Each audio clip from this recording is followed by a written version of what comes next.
ಈಗ ನಾವು ಮೊನ್ನೆ ಮಾಧ್ಯಮದಲ್ಲಿ ನೋಡಿದ್ದೇವೆ,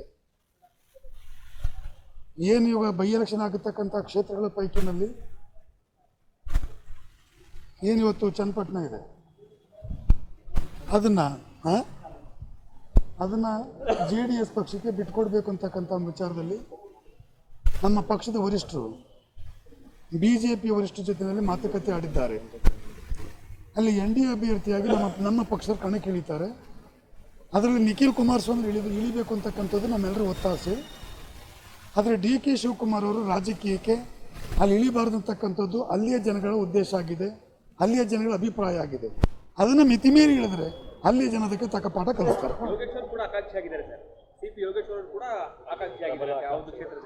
ನೋಡೋಣ, ಈಗ ಅದನ್ನು ಪಕ್ಷದ ವರಿಷ್ಠರು ತೀರ್ಮಾನ ತಗೊಳ್ತಾರೆ. ಯಾರು NDA ಅಭ್ಯರ್ಥಿ ಆಯ್ತಾರೆ ಅವ್ರಿಗೆಲ್ಲ ಸಪೋರ್ಟ್ ಮಾಡ್ತೇವೆ, ಗೆಲ್ಲಿಸ್ತೇವೆ.